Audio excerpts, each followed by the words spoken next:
Dia gagah, perkasa, ganteng, kekar dan berwajah cerah, dengan senyuman manis selalu menghiasi bibirnya, bahkan musuh pun harus mengakui bahwa dia memang seorang lelaki gagah, seorang lelaki yang tak akan kekurangan wanita. Tapi ia selalu setia, baik terhadap istrinya, putra-putrinya maupun terhadap sahabatnya, belum pernah ia percikan setitik nama jelek pun kepada mereka. Kesemuanya ini masih belum terhitung hal-hal yang patut dia banggakan. Yang paling membanggakan dirinya sepanjang hidupnya kini adalah suatu perbuatannya pada 2 tahun berselang. Dengan ilmu silat, kecerdasan serta kepandaiannya bergaul, ia berhasil membujuk 39 jagoan kaum rimba hijau yang selalu beroperasi di sekitar daerah dua tepi sungai besar hingga wilayah Kuangtong untuk melepaskan jalan sesat dan kembali ke jalan yang benar. Bahkan ia berhasil pula mengorganisir mereka untuk membentuk sebuah Piao-Kiok perusahaan ekspedisi, yang terbesar dalam dunia persilatan dewasa ini dan menerima pengawalan barang maupun jiwa para pedagang dengan biaya terendah. Di bawah perlindungan panji perusahaan mereka yang berhuruf Toa, belum pernah terjadi suatu kesalahan atau musibah yang menimpa barang kawalan mereka. Hasil semacam ini boleh dibilang merupakan hasil karya terbesar yang belum pernah terjadi selama ini dalam dunia persilatan, karena hasil tersebut hanya bisa diperoleh dengan semangat yang membaja dan cucuran air keringat serta darah.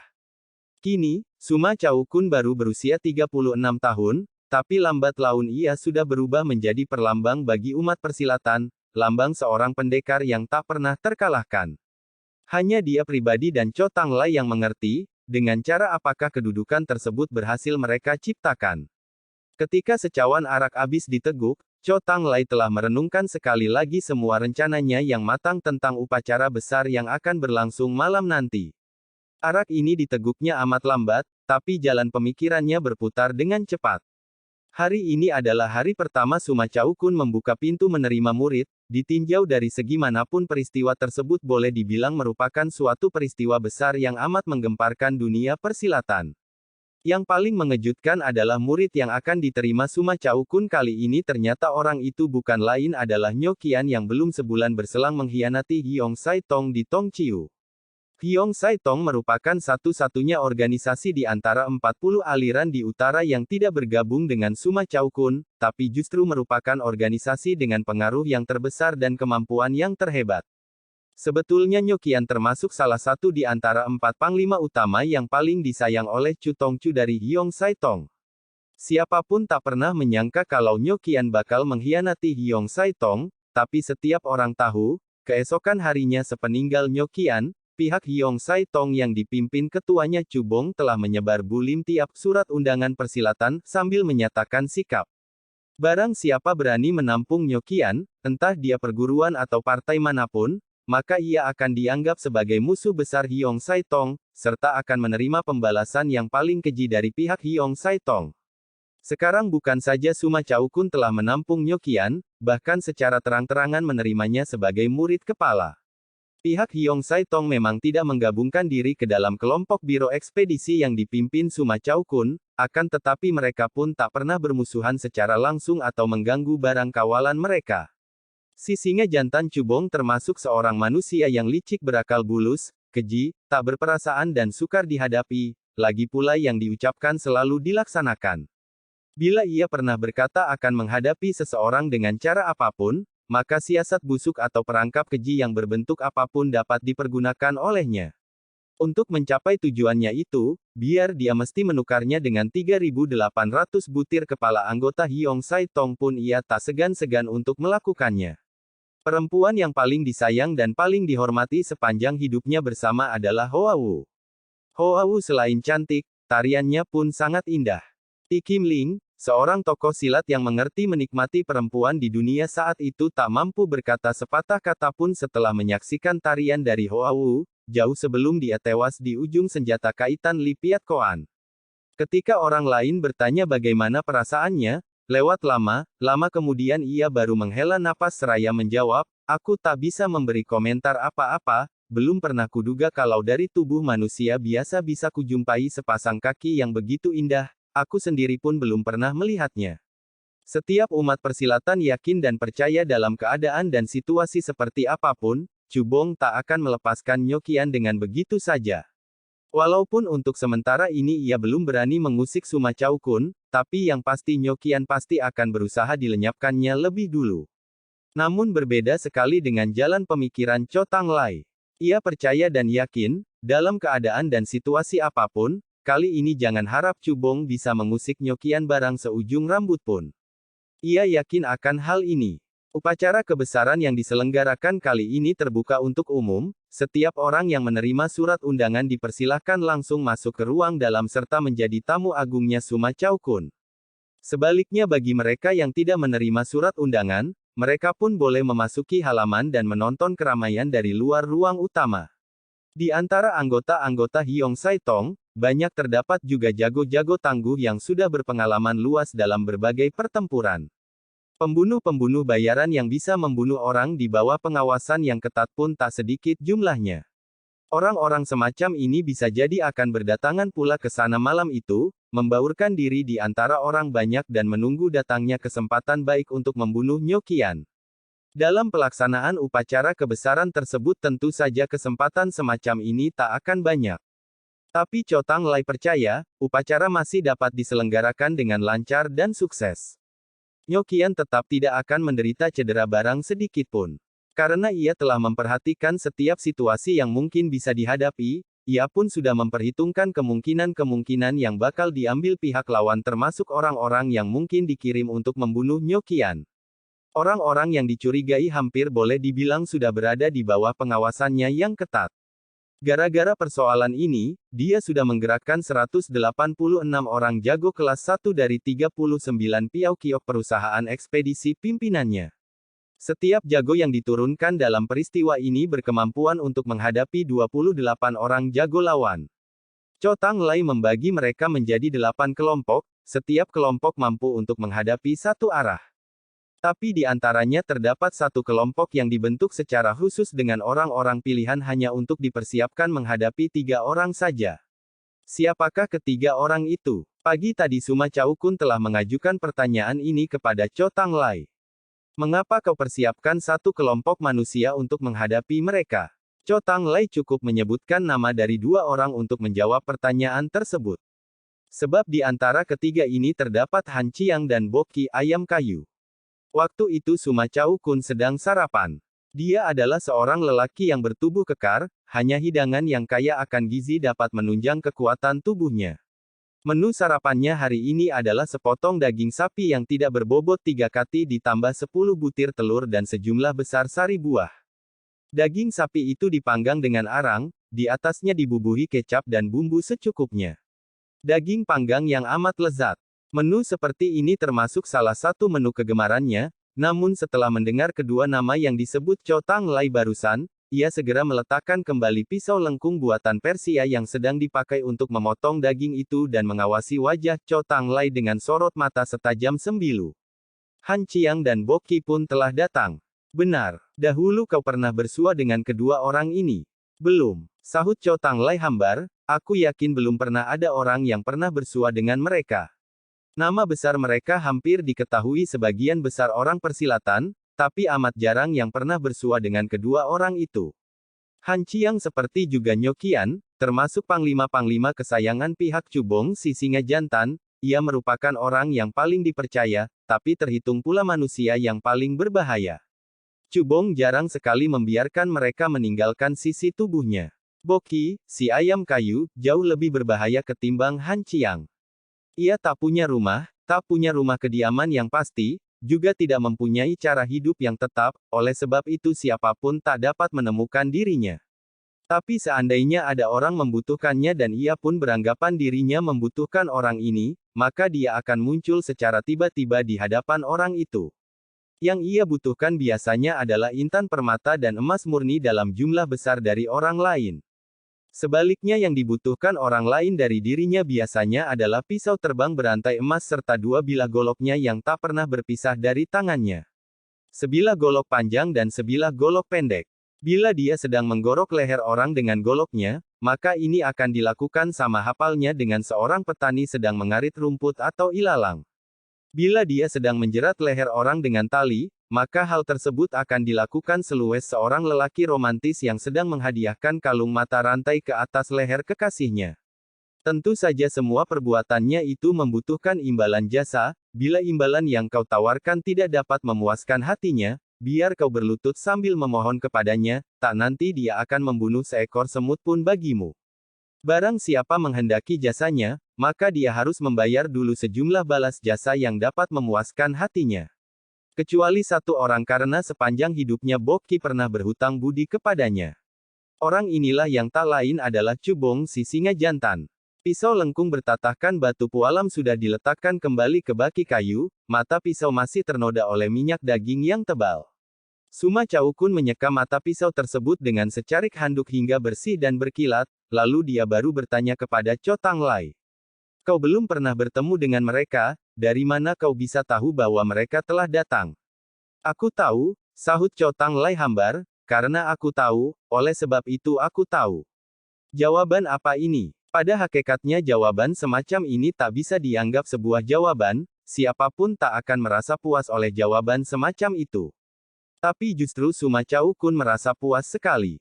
Sebab jawaban itu diutarakan sendiri oleh Cho Tang Lai, ia percaya dengan daya kemampuan Cho Tang Lai di dalam menganalisa sesuatu, seperti ia percaya kalau pisau di atas baki kayu itu dapat dipakai untuk mengiris daging. Tapi sorot matanya tiba-tiba memancarkan suatu perubahan yang sangat aneh, tiba-tiba mengucapkan perkataan yang sangat aneh. Keliru, dia berkata, kali ini Cubong keliru. Mengapa? Sekarang apakah Han Chiang dan Boki sudah sampai di tempat ini? Kembali Suma Caukun bertanya. Benar. Dapatkah mereka tinggalkan tempat ini dalam keadaan hidup? Tidak dapat. Bukankah mereka amat berguna bagi Cubong? Benar. Mungkinkah kau lakukan suatu perbuatan yang membiarkan dua manusia yang amat berguna untuk menghantar kematian? Tanya Suma Caukun lebih jauh, mungkinkah kau lakukan hal seperti itu? Tidak mungkin. Suma Caukun segera tertawa terbahak-bahak. Oleh sebab itu Cubong keliru, ia jarang melakukan kekeliruan, tapi kali ini ia keliru besar. Cho Tang Lai tidak tertawa, menanti hingga Suma Caukun selesai tertawa, pelan-pelan ia baru berkata. Cubong tidak keliru. Oh ya, ia menyuruh mereka datang kemari bukanlah suruh mereka menghantar kematian, kata Cho Tang Lai. Lantas apa yang harus mereka lakukan di sini? Sebagai kedok, sahut Cho Tang Lai, Han Chiang dan Boki tak lebih hanya sebagai kedok. Mengapa? Karena orang yang benar-benar akan membunuh Nyokian bukan mereka, melainkan orang lain. Seandainya kita hanya berjaga-jaga terhadap mereka, maka orang ketiga akan lebih gampang menunaikan tugasnya. Siapakah orang ini? Seorang pemuda yang memakai baju kasar dengan membawa sebilah pedang, ia berdiam di rumah penginapan kecil yang murahan, setiap kali bersantap hanya memesan semangkuk mie dimasak kuah kol hijau. Cho Tang Lai menerangkan, ia sudah 3 hari sampai di sini, tapi kecuali keluar rumah untuk makan mie, hampir boleh dibilang tak pernah melangkah keluar dari pintu kamarnya. Apa yang dia lakukan dengan mengurung diri di dalam rumah kecil yang kecuali kutu busuk, apapun tiada itu. Siapa tahu, dari mana dia datang? Entahlah. Ilmu pedang apa yang dipelajari? Hebatkah kepandaian ilmu silatnya? Entahlah. Tiba-tiba saja kelopak mata Suma Caukun berkerut kencang. Perkenalannya dengan Cho Tang Lai sudah berlangsung 20-an tahun, sejak dari lumpur kesulitan dan kemiskinan hingga merangkak ke kedudukan hari ini. Tiada orang yang lebih memahami watak Cho Tang Lai daripada dirinya, juga tiada orang yang lebih memahami tentang dirinya daripada Cho Tang Lai. Ia tak menyangka kalau ucapan, entahlah, bisa muncul pula dari mulut Cho Tang Lai. Bila Cho Tang Lai hendak menyelidiki seseorang, paling banter dia hanya membutuhkan waktu selama 3-5 jam untuk mengetahui asal-usul orang itu, latar belakang kehidupannya, kebiasaannya serta aliran ilmu silat yang dimilikinya. Bahkan ia pun akan melengkapi pula dengan keterangan dari mana ia berasal dan hendak kemana dia akan pergi. Dalam melakukan pekerjaan seperti ini, bukan saja dia sangat berpengalaman, bahkan ia pun mempunyai akal, mempunyai banyak cara untuk melaksanakannya, setiap cara yang dimilikinya semuanya manjur. Cara-cara tersebut diketahui pula oleh Suma Caukun. Ia berdiam di rumah penginapan murahan, mengenakan pakaian dari bahan yang kasar dan makan mie kuah sayur yang murah, kata Suma Caukun kemudian, ditinjau dari beberapa hal ini, paling tidak kau harus dapat melihat bahwa dia bukan seorang manusia yang terlalu berhasil, asal-usulnya pun tentu tidak terlalu baik. Seharusnya memang demikian, tapi pemuda ini teristimewa. Mengapa? Sebab kewibawaannya, Cho Tanglai menerangkan, ketika kujumpai dia, meski ia sedang makan semangkuk mie kuah di rumah makan murahan yang berdesakan dengan para kuli dan pendorong kereta, namun gaya maupun gerak-geriknya justru menyerupai seorang mahasiswa yang lulus ujian dan sedang menghadiri perjamuan mewah yang diselenggarakan oleh Sri Baginda Kaisar. Meski hanya mengenakan pakaian dari bahan kasar, namun seolah-olah mengenakan bulu musang yang tak ternilai harganya. Mungkin ia memang sengaja berlagak demikian. Sikap seperti ini tak mungkin bisa diperlihatkan orang biasa, hanya seorang manusia yang terlalu percaya dengan kemampuan sendiri baru akan bersikap begini, belum pernah kusaksikan manusia yang begitu percaya pada diri sendiri macam ini. Mencorong sinar tajam dari balik mata Suma Chao Kun, lambat laun ia mulai ketarik dengan pemuda tersebut. Belum pernah ia saksikan Cho Tanglai menilai amat tinggi seseorang seperti apa yang dilakukannya sekarang. Nama yang digunakan olehnya dalam rumah penginapan itu adalah Li Huiseng, tapi aku yakin nama tersebut pasti palsu, Cho Tanglai kembali berkata. Dari mana kau tahu kalau palsu? Sebab aku melihat sendiri ia menulis namanya di meja kasir, tulisannya sih bagus, cuma gaya tulisannya kaku.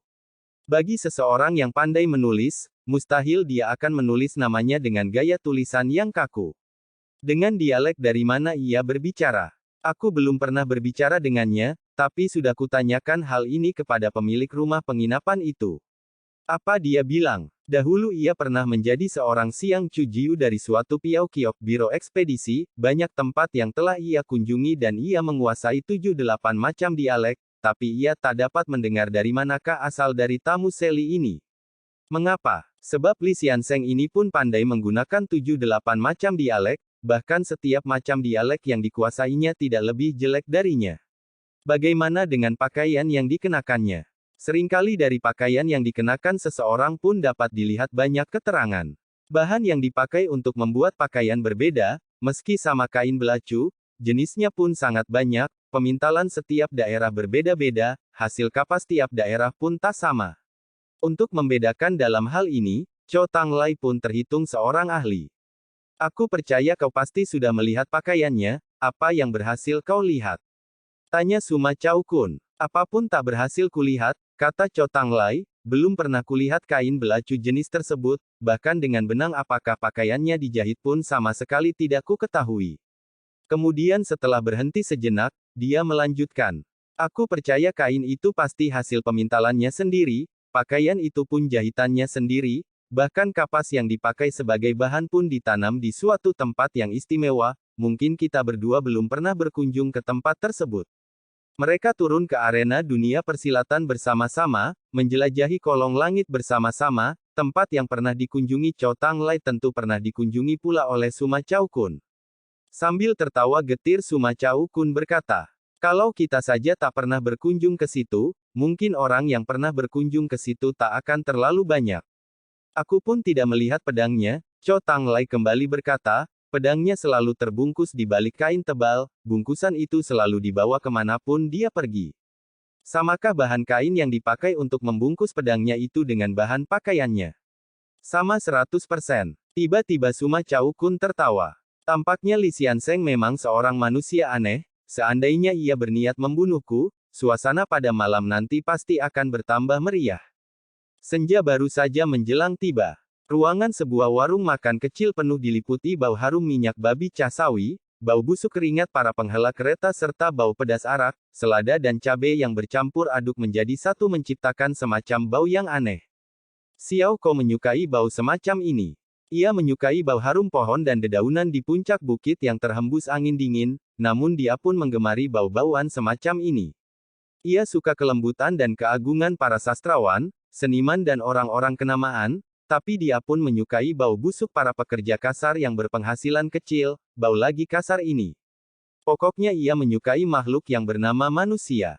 Karena sudah lama ia hidup menyendiri selain gunung, awan, air terjun dan cemara, ia jarang bertemu manusia. Hingga 3 bulan berselang, ia baru kembali ke dunia ramai, dalam 3 bulan yang singkat ia telah membunuh 4 orang. Keempat orang ini rata-rata merupakan pemimpin suatu wilayah tertentu yang ternama dan berkedudukan luar biasa, 4 orang yang meski pantas dibunuh namun tak mungkin bakal mampus. Ia suka manusia, tapi ia harus membunuh mereka. Ia tidak senang membunuh manusia, tapi ia harus membunuh orang-orang itu. Banyak persoalan di dunia ini memang selalu demikian, membuat kau tiada pilihan lain. Tiang'an adalah sebuah kota kuno yang megah, ramai dan penuh dengan aneka cerita dan catatan sejarah yang luar biasa. Tapi Xiao Ko bukan datang lantaran persoalan ini. Xiao Ko datang dikarenakan seseorang. Suma Caokun, si pahlawan yang tak pernah terkalahkan. Ia datang membawa pedangnya dan pedang tersebut kini berada di sisi tangannya selalu dan selamanya berada di sisi tangannya. Pedang tersebut merupakan pedang yang dibungkus dengan kain kasar. Jarang sekali ada yang dapat melihat pedang ini. Sejak pedang tersebut ditempa, sedikit sekali yang dapat melihatnya. Pedang itu memang bukan barang tontonan. Xiao Ko tahu sudah ada orang yang mulai menaruh perhatian kepadanya. Hari kedua setibanya dia di sini, segera diketahui olehnya kalau ada orang sedang memperhatikan gerak-geriknya, seorang lelaki bertubuh kurus, kecil, memakai pakaian perlente dan mempunyai sepasang mata yang kelabu, sepasang mata yang dingin, kaku dan seakan-akan tak pernah menampilkan perasaan apapun. Ia pernah menyaksikan sepasang mata semacam ini. Ketika ia masih berusia 11 tahun, nyaris jiwanya melayang di ujung cakar seekor macan tutul. Nah, sepasang mata orang itu mirip sekali dengan mata macan tutul tersebut. Tatkala orang itu menampakkan diri, semua orang yang berada di dalam warung seolah-olah berhenti bernapas. Akhirnya ia mendapat tahu kalau orang ini adalah seorang pembantu utama dari Suma Caokun, pemimpin dari 39 Piao Kiok Biro Ekspedisi, Wilayah Utara, Cho Tang Lai adanya. Xiao Ko pelan-pelan menyuapi hidangannya ke mulut, dia merasa amat riang. Sebab dia tahu Cho Tang Lai dan Suma Caokun tentu menaruh curiga kepadanya, membicarakan dirinya dan coba menduga manusia macam apakah dirinya. Dia yakin mereka tak akan mengetahui siapakah dirinya. Karena dia seperti juga dengan pedangnya, hingga kini jarang sekali ada yang pernah melihatnya. Lambat laun hari menjadi gelap, walaupun dalam ruangan tiada lentera, cahaya api di luar sana kian lama kian bertambah benderang. Ketika angin dingin berhembus melewati celah jendela, lambat-lambat terdengar suara pembicaraan manusia dan gelak tertawa yang bergema datang dari halaman depan sana. Suma Caokun tahu, tamu-tamu agung yang khusus diundang olehnya serta orang-orang yang tidak diundang telah berdatangan semua. Dia pun tahu, setiap orang sedang menunggu penampilannya, menunggu untuk melihat dia. Tapi ia justru duduk di kusir tanpa berkutik sama sekali, bahkan tatkala istrinya masuk ke dalam pun ia belum beranjak dari posisi semula. Ia begitu masgul dan kesal terhadap persoalan seperti membuka upacara menerima tamu, memimpin perjamuan dan menyambut tamu agung, semuanya baginya terasa mengesalkan dan membikin hati terasa masgul. Sekarang dia hanya ingin duduk tenang di situ sambil meneguk secawan arak. Gowan cukup memahami jalan pemikirannya. Tiada orang yang lebih memahami Suma Caokun daripada Gowan sendiri. Mereka sudah menikah 11 tahun, telah dikaruniai seorang anak berumur 9 tahun. Ia memang bermaksud mendesaknya agar cepat-cepat keluar. Tapi dia masuk secara diam-diam lalu keluar lagi secara diam-diam, sama sekali tidak mengusiknya. Sewaktu meninggalkan ruangan, tiba-tiba saja air matanya jatuh bercucuran. Oh, oh, oh. Suma Caokun kembali memenuhi cawannya dengan arak. Arak ini bukan cawan yang pertama lagi, melainkan cawan yang ke-27. Arak yang diteguk bukan arak anggur Persia seperti yang diteguk Cho Tang Lai, yang diteguk adalah arak putih, meski tidak berwarna atau berbau, namun setelah masuk ke dalam perut akan menimbulkan hawa panas seperti dibakar dengan api. Ia tidak menghabiskan isi cawannya ini. Pintu kembali dibuka pelan-pelan, kali ini yang masuk bukan Gowan melainkan Cho Tang Lai. Suma Caokun menurunkan tangannya dan meletakkan kembali cawan araknya ke atas meja lalu memandang bayangan Cho Tang Lai yang berdiri di depan pintu. Apakah aku harus keluar sekarang? Benar, ruang tengah terang benderang bermandikan cahaya, suasana amat gaduh dengan suara manusia. Xiao Ko berdiri di tengah kerumunan orang, sebab dia tidak termasuk tamu kehormatan yang diundang Suma Caokun, maka tentu saja ia pun tak boleh memasuki ruang tengah yang gemerlapan oleh cahaya lentera itu. Tak sedikit manusia yang hadir dalam ruang tengah, tentu saja mereka adalah orang-orang kenamaan, manusia-manusia yang punya kedudukan, punya nama besar serta mempunyai kekuasaan. Kecuali manusia-manusia tenar itu, terdapat pula sekelompok lelaki kekar berbaju hijau yang bertindak sebagai penerima tamu, mereka semua memiliki gerak-gerik yang amat cekatan dan gesit, sorot mata mereka semua tajam dan jeli, tak nanti mereka lakukan kesalahan yang bagaimanapun kecilnya. Tiba-tiba suasana menjadi hening. Pemimpin 39 Piao Kiok wilayah utara, manusia paling tangguh dari dunia persilatan dewasa ini, Suma Chaokun yang selamanya tak pernah terkalahkan, akhirnya munculkan diri. Suma Chaokun muncul dengan mengenakan satu setel pakaian hitam putih yang dirancang serta dibuat secara khusus, membuat perawakan tubuhnya nampak lebih tinggi, lebih kekar dan perkasa, bahkan membuat usianya nampak jauh lebih muda daripada usianya yang sesungguhnya. Dengan sikap yang tulus dan ramah, ia menyapa tamu-tamu undangannya, bahkan secara khusus keluar dari ruangan untuk menyapa kawanan manusia yang berkerumun di luar halaman. Di tengah sorak-sorai yang memekikkan telinga, Xiao Ko tidak memperhatikan Suma Chaokun, melainkan dua orang yang lain. Dandanan maupun potongan wajah kedua orang ini sangat sederhana, namun sepasang mata mereka justru memancarkan semacam hawa pembunuhan yang sadis dan menakutkan. Mereka tidak berdiri berjajar, tidak pernah saling berpandangan mata, namun di seputar mereka justru berdiri 8-9 orang yang secara diam-diam mengamati gerak-gerik mereka, selalu mengikuti kemanapun mereka pergi dengan menjaga suatu jarak tertentu. Xiao Ko yang menyaksikan kesemuanya itu segera tersenyum. Ia mengerti, dua orang itu datang lantaran masalah Nyokian, mereka adalah pembunuh-pembunuh kelas 1 yang dikirim Cubong.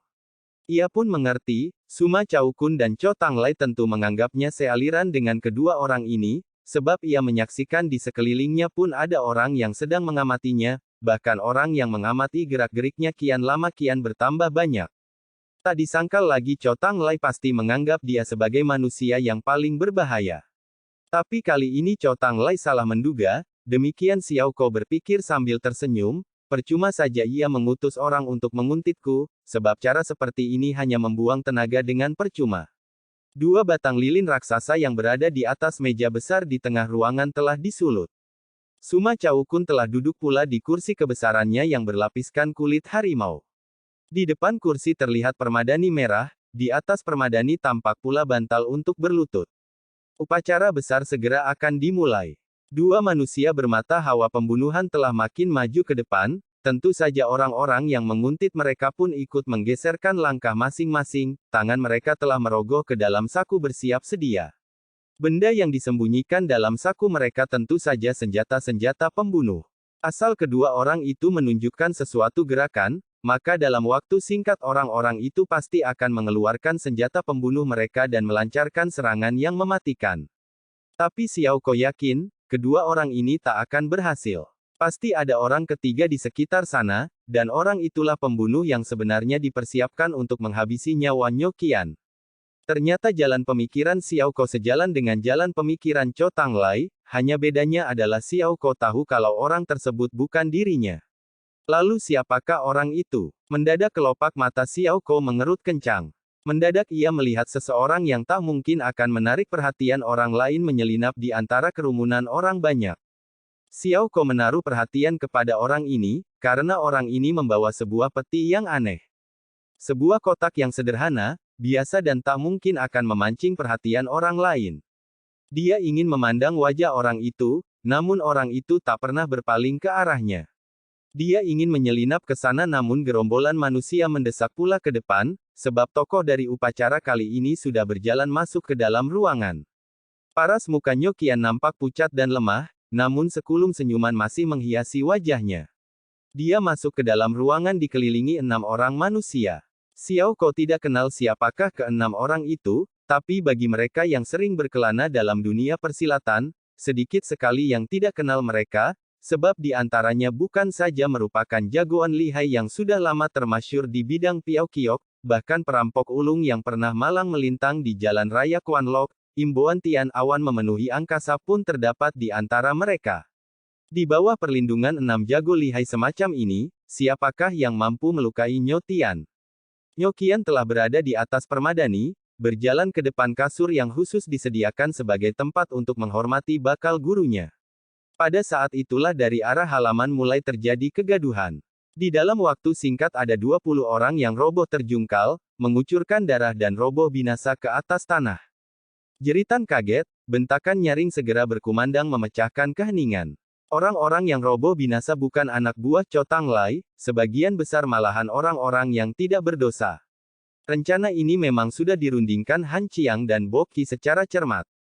Tentu saja mereka pun tahu ada orang sedang mengawasi mereka, maka sebelum turun tangan, mereka harus menerbitkan kekalutan lebih dulu, kekalutan yang diciptakan dengan cucuran darah orang-orang yang tak bersalah. Di tengah kekalutan tersebut, tubuh mereka bagaikan anak panah yang terlepas dari busurnya menerjang ke arah Nyokian. Xiao Ko sama sekali tidak memandang ke arah mereka, melirik pun tidak. Ia percaya, biar menggunakan taktik macam apapun tak nanti kedua orang itu akan berhasil, yang diperhatikan olehnya hanya si manusia pembawa peti itu. Tapi orang tersebut sudah lenyap tak berbekas. Suma Caukun masih tetap duduk di kursi kebesarannya, sama sekali tak berkutik, paras muka pun tak berubah. Para pembunuh sudah tertahan di bagian luar ruang tengah. Di bawah lindungan 6 jago lihai, Nyokian telah berjalan menuju ke ruang belakang melalui pintu darurat. Sejak tadi Xiao Ko sudah memperhatikan arah pintu tersebut dengan seksama. Ia selalu mengamati orang-orang itu, begitu perhatian mereka membuyar, tiba-tiba saja Xiao Ko menyusup ke dalam ruang tengah, lalu dengan mempergunakan gerakan tubuh yang istimewa dan tak terlukiskan dengan kata-kata, dia menyusup melalui dinding samping dan menerobos ke dalam jendela. Tentu saja jendela dan arah pintu itu searah. Halaman belakang penuh ditumbuhi pohon bewe dan pohon cemara, bau harum semerbak memancar kemana-mana. Tapi sepanjang beranda tersebut, suasana terasa menyeramkan karena sederet pengawal berbaju hijau dengan golok terhunus berjaga-jaga di situ. Di ujung beranda terdapat pula sebuah pintu. Tatkala Xiao Ko menyelinap keluar melalui jendela, kebetulan ia saksikan imbauan Tian sekalian dengan mengiring Nyokian menyelinap masuk ke dalam pintu tersebut. Pintu segera tertutup rapat. Sementara itu golok panjang telah diloloskan dari pinggang kawanan pengawal berbaju hijau itu, di antara kilauan cahaya golok, ada 12 orang di antaranya telah menerkam ke arah Xiao Ko. Mereka tidak bertanya siapakah Xiao Ko, juga tidak bertanya mau apa dia datang ke situ. Mereka hanya tahu melaksanakan perintah, barang siapa berani memasuki halaman tersebut, segera bunuh tanpa ampun. Xiao Ko pun tidak menerangkan mengapa dia datang ke situ, situasi saat ini sudah mencapai saat di mana orang tak dapat menjelaskan masalahnya dengan perkataan. Yang harus dilakukan olehnya sekarang adalah merobohkan orang-orang itu. Mempergunakan cara yang tercepat untuk merobohkan orang-orang tersebut. Ia harus secepatnya menerjang masuk ke ruangan di ujung beranda tersebut. Ketika cahaya golok menyambar datang menyilaukan mata, pedang Xiao Ko masih berada dalam bungkusan kainnya. Ia tak perlu meloloskan pedangnya, dengan bungkusan itulah dia menghajar 3 bilah golok sampai mencelat dan merobohkan 4 musuhnya. Di saat ia menyerbu ke dalam beranda itulah kembali ada 7-8 orang yang dirobohkan. Di saat orang-orang itu roboh, ia telah menyerbu keluar pintu. Tapi saat itulah Cho Tang Lai sudah muncul di pintu depan. Dia memang seorang manusia yang selalu bersembunyi di belakang layar, tapi bila terjadi perubahan yang luar biasa, segera munculkan diri tepat pada saatnya. Xiao Ko memandang ke arahnya, kemudian menghela napas panjang. Sebetulnya mungkin masih sempat, sayang, sekarang sudah tak sempat lagi. Cahaya golok dari belakang kembali membacok tiba, Xiao Ko tidak berpaling, sebaliknya Cho Tang Lai segera mengulapkan tangannya, cahaya golok yang berkilauan di tengah udara segera terhenti. Mau apa kau kemari? Cho Tang Lai menegur dingin, apa yang hendak kau lakukan? Aku hanya ingin melihat seseorang. Melihat siapa? Manusia yang membunuh manusia. Cho Tang Lai segera tertawa dingin. Tiada orang yang dapat membunuh manusia di sini, serunya. Ada seorang. Tiba-tiba paras muka Cho Tang Lai berubah, sebab ia telah mengendus bau amis darah yang tipis. Bau amisnya darah itu berasal dari bilik pintu ruangan yang tertutup rapat itu. Cho Tang Lai membalikkan badan sambil menjebol pintu tersebut, tapi apa yang kemudian terbentang di depan mata membuat tubuhnya seolah-olah terjerumus ke dalam neraka. Di balik pintu sebenarnya terbentang sebuah ruangan yang sangat indah dan mewah, namun sekarang ruangan tersebut telah berubah menjadi neraka. Tiada manusia hidup yang dapat berdiam di neraka, demikian pula dalam ruangan tersebut. 7 orang yang tadi masuk dalam keadaan segar bugar, kini tak pernah dapat keluar lagi dari ruangan tersebut dalam keadaan hidup, ada yang lehernya digorok orang, ada yang jantungnya ditembusi pedang, ada pula yang dadanya tertusuk tombak sehingga tembus belakang punggungnya. Keadaan paling parah dialami oleh Nyokian. Batok kepala Nyokian telah hilang, sementara di sisinya tertinggal secarik kertas yang bertuliskan. Beginilah nasib seorang pengkhianat. Di dalam ruangan terdapat 4 buah jendela, semua jendela tersebut berada dalam keadaan tertutup. Kemana perginya si pembunuh tersebut? Jendela segera dibuka, bintang dan rembulan bersinar cerah di angkasa, dari kejauhan sana terdengar suara gembrengan dan tambur yang dibunyikan, hari ini memang hari Goan Xiao. Angin malam berhembus lewat mendatangkan hawa dingin yang menusuk tulang. Lama sekali Cao Tanglai berdiri termenung, ia tidak mengutus orang untuk menelusuri jejak sang pembunuh tersebut, tapi pelan-pelan membalikkan badan dan menatap wajah Xiao Ko. Engkau tahu, kalau ada orang bakal kemari membunuh orang? Ia bertanya. Bukan cuma aku yang tahu, seharusnya kau pun tahu. Xiao Ko menghela napas panjang, aku memang berharap dapat menjumpai raut wajah orang itu. Tapi orang yang melakukan pembunuhan ini, jelas bukan satu orang. Untuk memotong leher dan membacok kepala dipakai sebilah golok tipis yang tajam, sedang untuk menembusi jantung dan ulu hati orang digunakan sebilah tombak yang tajam. Sebaliknya batok kepala Nyokian agaknya dipenggal dengan sebilah kampak. Sikap Cao Tanglai pelan-pelan menjadi tenang kembali. Tenang dan dingin. Tentu kau dapat melihat, paling tidak ada 3 orang yang hadir di tempat kejadian, ujarnya, tiada orang dapat mempergunakan 3 macam senjata yang berbeda dan jurus serangan yang berbeda pula untuk membunuh orang dalam waktu yang bersamaan.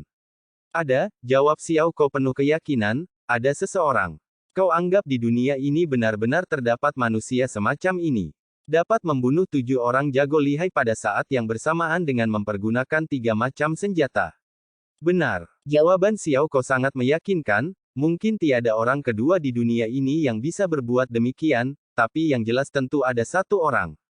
Siapakah orang itu? Aku tidak tahu. Sekali lagi Xiao Ko menghela napas panjang. Tadi, seandainya kau tidak merintangi aku, mungkin aku dapat melihat wajahnya. Cao Tanglai menatapnya lekat-lekat. Ia sudah merasakan betapa telapak tangannya mulai berkeringat dingin. Tapi aku tidak mengetahui bila ia telah tiba di kota Tiang'an, kata Xiao Ko lebih jauh, aku pun tidak menyangka kalau dia akan membantu Chu Bong untuk membunuh orang. Sekali lagi Cao Tanglai mengamati wajahnya sampai lama sekali, memperhatikan sorot matanya, memperhatikan sikapnya, memperhatikan caranya berdiri dan memperhatikan pedangnya yang terbungkus oleh secarik kain kasar. Tiba-tiba ia berkata, aku percaya kepadamu, seandainya kau ingin pergi, sekarang juga kau boleh pergi. Orang yang sempat mendengar pembicaraan ini tentu terkejut, tentu tercengang, sebab sikap semacam ini bukan sikap Cao Tanglai yang sesungguhnya, belum pernah ia lepaskan seseorang dengan begitu saja. Hanya Cao Tanglai seorang yang tahu mengapa dia berbuat demikian. Ia sudah merasakan Xiao Ko adalah seorang manusia yang berbahaya sekali. Berada dalam keadaan begini, dia tidak ingin mencari gara-gara lagi bagi dirinya sendiri. Xiao Ko segera tertawa. Aku pun tahu bila aku ingin pergi, setiap saat aku dapat pergi, katanya, sayang aku masih belum ingin pergi. Mengapa? Sebab aku belum memberitahukan sesuatu hal kepadamu. Soal apa? Aku tidak Seli, juga tidak bernama Li Huiseng, kata Xiao Ko, aku pun bukan datang kemari lantaran Nyokian. Aku tahu, kata Cao Tianglai, justru karena aku tahu, maka aku izinkan dirimu untuk pergi. Sayang masih banyak persoalan yang belum kau ketahui, Xiao Ko tersenyum, justru karena kau belum mengetahui, maka aku belum dapat pergi dari sini. Cao Tanglai mengepal tangannya kencang-kencang. Mendadak ia merasakan suatu ambisi yang aneh dan sukar dirasakan orang lain pada diri pemuda ini, seperti seekor binatang buas yang baru turun dari gunung, terhadap masalah dan manusia macam apapun tak pernah merasa takut. Aku Seko, aku datang karena seseorang. Karena siapa? Karena Suma Cao Kun yang tak pernah terkalahkan. Tangan Cao Tanglai yang mengepal kencang, tiba-tiba terasa basah oleh keringat dingin. Kau adalah Ko Qianhui. Ia bertanya kepada Xiao Ko, jago pedang muda Ko Qianhui yang telah membunuh 4 jago lihai dari Kunlun Pai, Hoa Sanpai dan Kong Tong Pai pada 3 bulan berselang. Benar, itulah aku. Malam semakin kelam, angin berhembus makin kencang. Aku tak pernah membunuh orang di kegelapan, ujar Xiao Kou, maka aku minta kalian yang memilih suatu tempat dan memilih waktu tepat, agar aku dapat melihat, benarkah Suma Chao Kun tak pernah kalah untuk selamanya. Mendadak Cho Tang Lai tertawa. Kujamin dia pasti akan memberitahukan kepadamu, cuma kuanjurkan lebih baik kau jangan mengetahui hal ini untuk selamanya.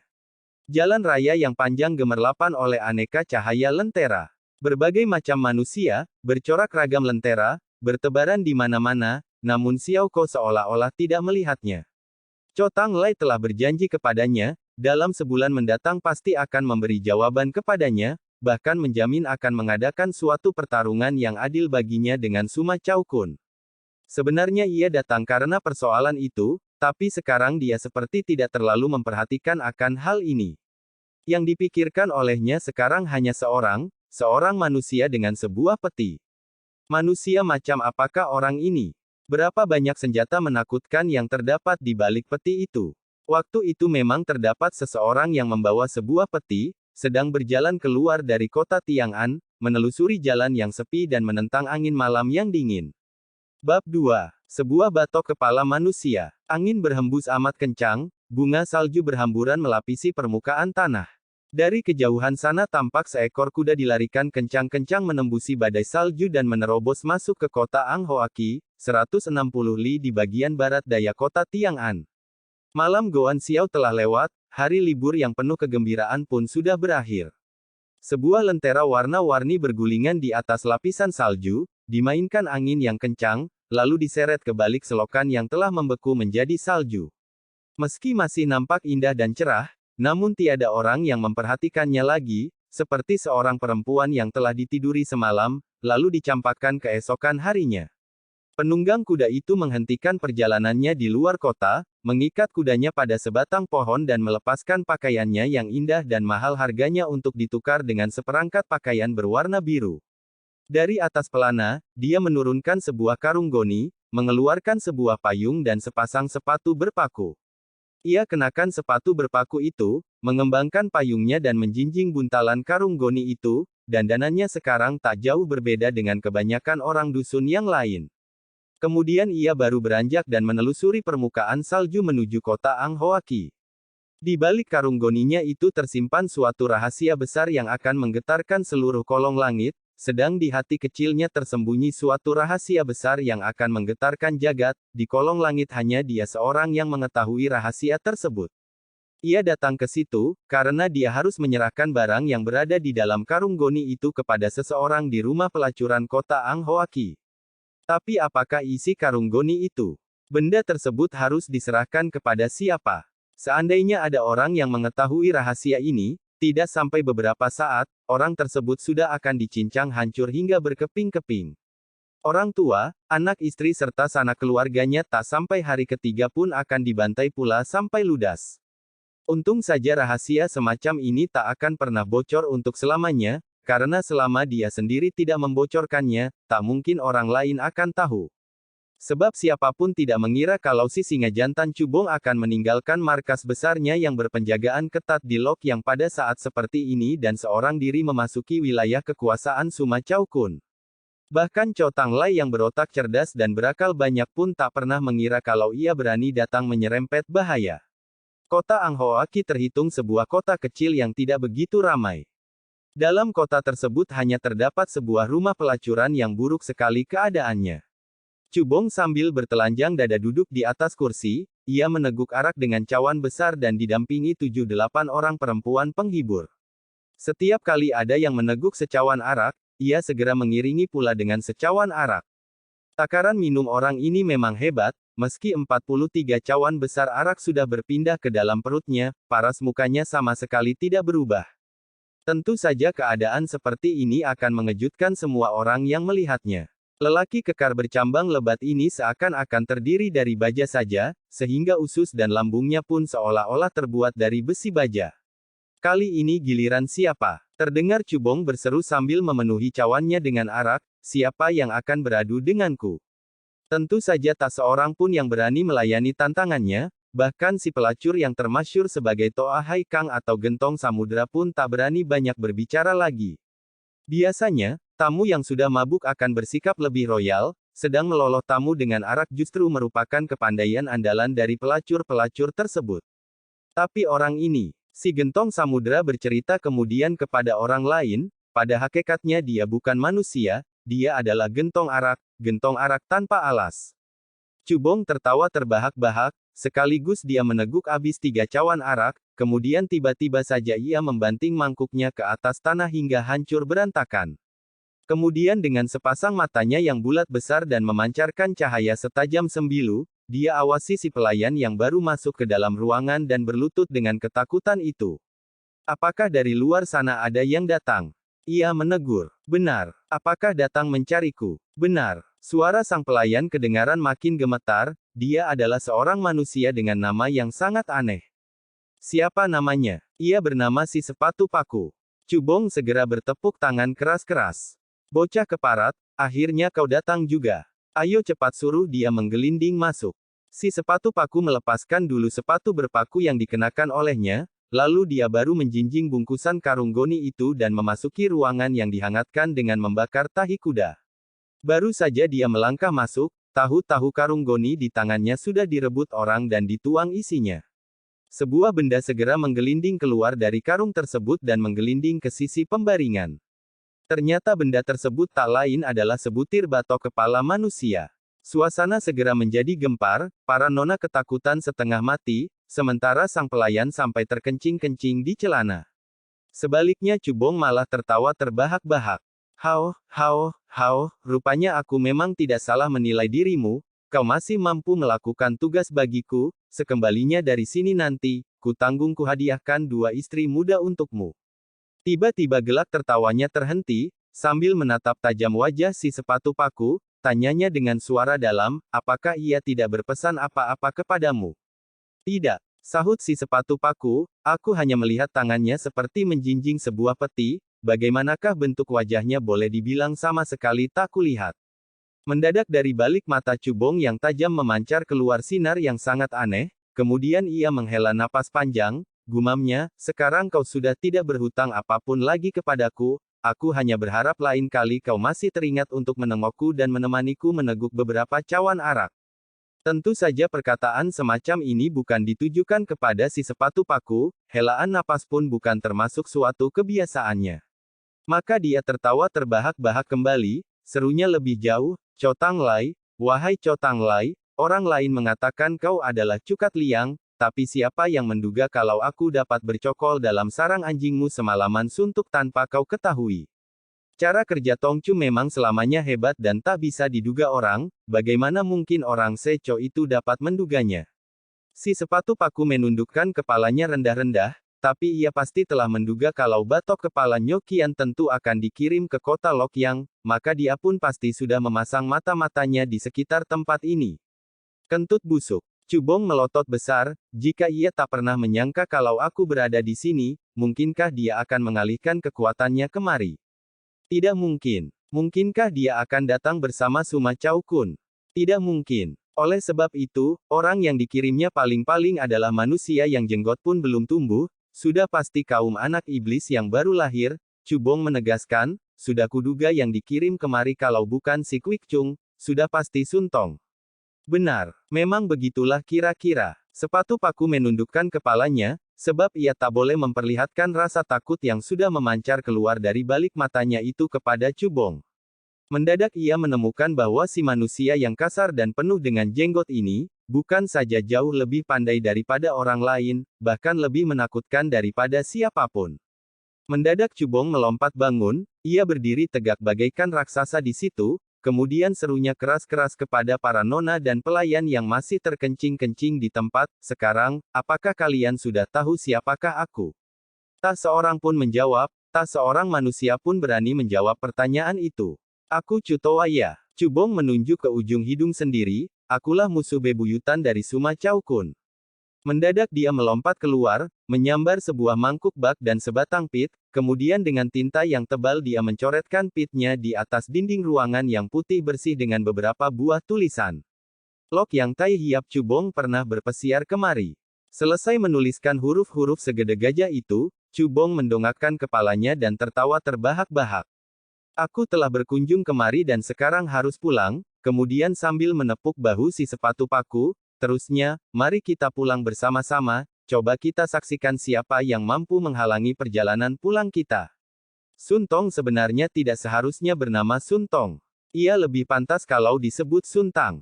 Sebab Cho Tang Lai pernah memujinya di hadapan orang banyak, walau usia Sun Tong tidak besar, namun entah siapapun yang datang, ia pasti dapat menahannya, entah kejadian apapun yang berkobar, dia dapat menahannya, bahkan kalau sudah menahannya, ia pasti dapat menahan untuk selamanya. Di tepi jalan raya di luar kota Anghoaki terdapat rumah penjual teh. Bila kau duduk di dekat pintu, maka setiap orang yang berlalu lalang di jalan raya tersebut dapat terlihat dengan sangat jelas. Sun Tong pun duduk di tempat yang strategis tersebut. Di kedua sisi emperan rumah, asal tempat tersebut dapat digunakan untuk berteduh dari angin dan salju, pasti berdiri seorang dua orang manusia berbaju hijau. Usia dari orang-orang itu jauh lebih tua daripada usia Sun Tong sendiri. Tugasnya di dalam Piao Kiok pun jauh lebih berat daripadanya, namun mereka semua adalah anak buahnya. Meskipun orang-orang itu merupakan jago-jago pilihan, ketajaman matanya luar biasa dan pengalaman maupun pengetahuannya sangat luas, akan tetapi dalam bidang apapun Sun Tong masih jauh lebih bagus ketimbang mereka. Tentang hal ini, mereka semua pun mengakui dengan tulus dan benar-benar merasa takluk. Mereka diutus kemari karena Sun Tong ingin mempergunakan ketajaman mata serta pengalaman mereka untuk memeriksa setiap orang yang berlalu lalang di dalam kota Anghoaki. Setiap orang, entah siapapun, asal dia patut dicurigai dan dalam genggamannya membawa bungkusan yang dapat berisikan batok kepala, atau tandu serta kereta yang bisa dipergunakan untuk menyembunyikan batok kepala, semuanya mendapat pemeriksaan dan penggeledahan yang teliti dari mereka. Kendatipun pemeriksaan dan penggeledahan itu kadangkala menimbulkan kesulitan bagi orang lain, namun tak ada yang berani memprotes atau membangkang, sebab setiap orang tahu, lebih baik menuruti perkataan dari orang-orang yang datang dari Toa Piao Kiok Biro Ekspedisi Besar daripada mencari gara-gara dengan mereka. Apalagi Sun Tong memang tidak takut menghadapi siapapun yang mencoba untuk mencari gara-gara. Ia telah memperoleh perintah dari Cho Tang Lai, entah berada dalam keadaan bagaimanapun, batok kepala Nyokian tak boleh sampai diselundupkan keluar dari wilayah kota Tiang'an. Biasanya perintah yang diberikan kepadanya selalu dapat dilaksanakan hingga tuntas. Ketika Xiao Ko keluar dari kota Anghoaki, Sun Tong tidak menaruh perhatian khusus kepadanya. Sebab seluruh badan Xiao Ko, dari atas sampai ke bawah, memang tiada bagian yang perlu dicurigai sebagai tempat untuk menyembunyikan sebuah batok kepala. Namun Xiao Ko justru menghampiri ke hadapannya, bahkan duduk di depan kursinya, malah sambil tertawa menegurnya, "Siapa namamu?" Sun Tong tidak tertawa, namun tidak pula menampik untuk menjawab, "Aku Se Sun, bernama Tong." "Baik-baikkah kau? Biarpun tidak terlalu baik, juga tidak terlalu jelek," sahut Sun Tong hambar, "paling tidak batok kepalaku masih berada di atas tengkuk." Xiao Ko segera tertawa terbahak-bahak. Hao, bisa mengetahui batok kepala sendiri masih berada di atas tengkuk, hal ini memang terhitung suatu kejadian yang sangat menggembirakan, apalagi bila mengetahui di manakah batok kepala Nyokian disembunyikan, kejadian tersebut pasti lebih menyenangkan lagi. "Kau mengetahui, aku hanya tahu, Cho Xianseng tentu tidak senang bila batok kepala Nyokian sampai terjatuh kembali ke tangan Cubong dan memberi kesempatan kepadanya untuk memperlihatkan batok kepala itu di hadapan sahabat-sahabat dunia persilatan dan menambah pamornya, itulah sebabnya kalian diutus kemari." Tampaknya tidak sedikit yang kau ketahui. Sayang aku masih tak habis mengerti, orang yang hendak menuju ke kota Lok yang tidak selalu melalui jalan raya, bahkan aku si manusia dari dusun lain pun mengetahui, kalau di sini paling tidak masih ada 2-3 jalan kecil lagi. Bagiku hanya mengurusi jalan raya, tak akan mencampuri urusan di jalan kecil. Mengapa? Orang yang melalui jalan kecil, nyalinya pasti tidak terlalu besar, jadi tak perlu kuhadapi sendiri. Bagus sekali perkataanmu. Xiao Ko menuang secawan air teh dari poci Sun Tong, kemudian setelah merendahkan suaranya, dia bertanya lagi, "Sudah kau temukan orang yang mencurigakan?" "Hanya kutemukan seorang." "Siapa?" "Kau." Sekali lagi Xiao Ko tertawa terbahak-bahak. Hao, seandainya benar aku, tentu peristiwa ini menyenangkan sekali. Siapa yang senang? Kau. Xiao Ko memandang Sun Tong tanpa berkedip, kemudian melanjutkan lebih jauh. Seandainya aku suka membawa batok kepala Nyokian untuk melewati tempat ini, maka bisa jadi kau akan merasa secara tiba-tiba saja batok kepalamu itu sudah tidak berada di tempatnya lagi. Bahkan kemudian dia menjelaskan lebih jauh. Kau yang kumaksud adalah dirimu sendiri. Sun Tong tidak marah, paras mukanya pun tidak pula berubah, bahkan sepasang matanya tidak pula berkedip. Aku pun dapat melihat kalau kau tidak membawa batok kepala Nyokian, Sun Tong menerangkan, tapi aku dapat melihat kalau kau membawa sebilah pedang. Ya, pandanganmu memang tidak keliru. Mengapa kau tidak mencabut keluar pedangmu untuk mencoba? Mencoba apa? Mencoba untuk dibuktikan, batok kepala siapakah yang bakal rontok dari tengkuknya. Xiao Ko membelai lembut bungkusan kain yang belum pernah dilepaskan dari genggamannya itu, kemudian sambil tersenyum menggelengkan kepalanya berulang kali. Aku tak boleh mencobanya, tak boleh sekali-kali untuk mencobanya. Jadi kau tidak berani. Bukannya tidak berani, namun tak bisa.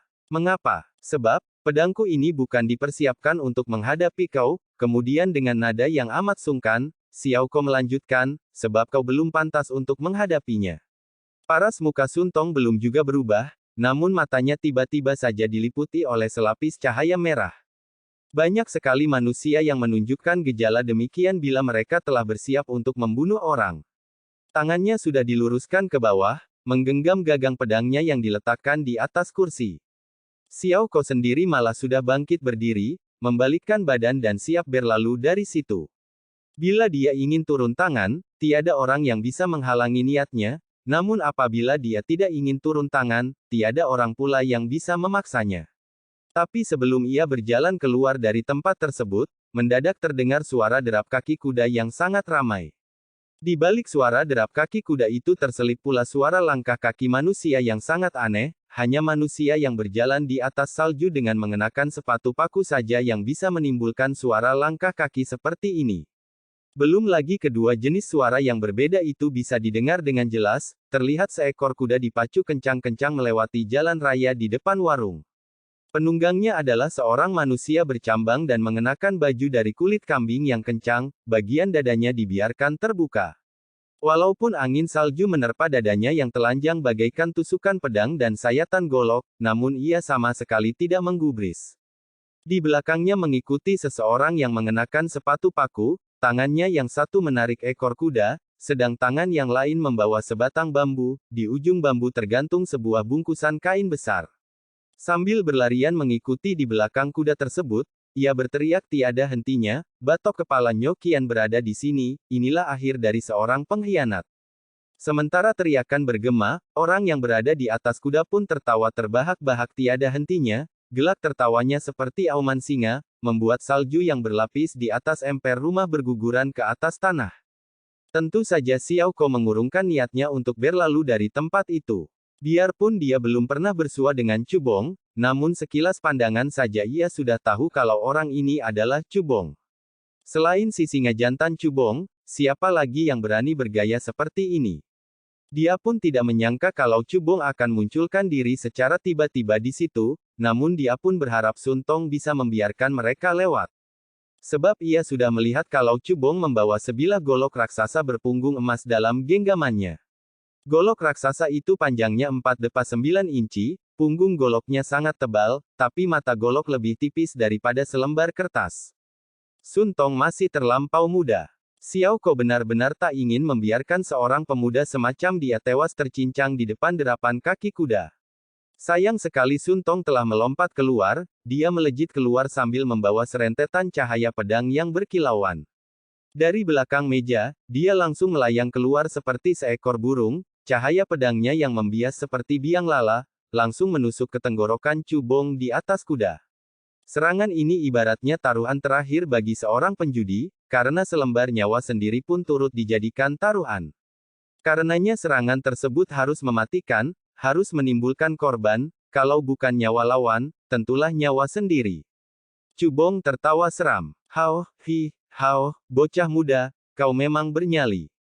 Di tengah gelak tertawanya yang keras, golok raksasa sepanjang 4,9 inci pun diangkat tinggi-tinggi ke udara, cahaya emas dari punggung golok serta cahaya dingin dari mata golok membiaskan sinar tajam di balik lapisan salju seperti tusukan jarum yang mata tajam. Xiao Ko hanya sempat menyaksikan berkelebatnya cahaya golok, tahu-tahu saja segala sesuatunya berubah menjadi merah. Percikan bunga darah yang segar, seperti percikan bunga api dari balik cahaya golok, segera menyebar ke 4 penjuru dan bergumul dengan warna putih keperak-perakan dari salju yang segera menimbulkan suatu pemandangan yang indah.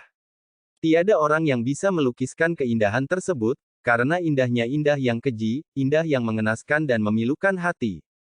Detik itu, seluruh kejadian dan kegiatan di kolong langit seolah-olah turut terhenti oleh keindahan yang menggigitkan hati itu. Xiao Ko merasakan detak jantung serta napas sendiri pun seolah-olah terhenti. Walaupun kejadian tersebut hanya berlangsung sebentar saja, namun detik yang amat singkat itu seolah-olah merupakan sesuatu yang kekal. Karena memang, mati, saja yang bersifat kekal. Kuda itu masih berlari kencang, si sepatu paku masih mengikuti pula di belakangnya. Baru setelah mencapai jarak sejauh 20-an kaki lebih, jenazah Sun Tong baru roboh ke atas tanah, roboh di hadapan anak buah serta kudanya, roboh terkapar di atas permukaan salju yang dingin dan tak berperasaan. Kemudian bunga-bunga darah baru meleleh keluar dan menghiasi permukaan salju yang putih. Bunga darah yang merah segar dengan lapisan salju yang putih bersih. Mendadak terdengar ringkikan kuda bergema memecahkan keheningan, menyusul kemudian kuda yang sedang berlari kencang itu pun berhenti berlari. Walaupun kawanan manusia berbaju hijau yang berdiri di kedua sisi jalan telah meloloskan golok mereka, biarpun mata golok mereka sama tajamnya dengan mata golok Cubong, namun paras muka serta sorot mata mereka telah berubah menjadi keabu-abuan. Sekali lagi Cubong tertawa terbahak-bahak. Kalian sudah melihat jelas, akulah Cubong, ia tergelak, sekarang aku akan membiarkan batok kepala kalian tetap di tempat masing-masing, karena aku hendak mempergunakan mata kalian untuk melihat diriku dengan jelas, kemudian dengan mulut kalian untuk memberitahu kepada Suma Chao Kun serta Cho Tang Lai bahwa aku telah berkunjung kemari, dan sekarang aku hendak pergi lagi. Biarpun di sini terhitung sarang naga gua harimau, bila aku ingin mendatangi, aku bisa datang, bila ingin pergi, aku bisa segera pergi. Kemudian bentaknya lagi keras-keras, mengapa kalian tidak segera nyah dari sini? Kawanan manusia berbaju hijau itu memang sudah mundur terus tiada hentinya, begitu bentakan bergema, serentak mereka membalikkan badan dan lari terbirit-birit, jauh lebih cepat daripada kuda mereka sendiri. Sebenarnya Cubong ingin tertawa lagi, namun ia tak sempat untuk tertawa lagi, karena tiba-tiba terdengar seseorang berkata sambil menghela napas, sekarang aku baru tahu, rupanya orang yang tidak takut mati seperti Sun Tong memang tidak banyak jumlahnya di dunia ini.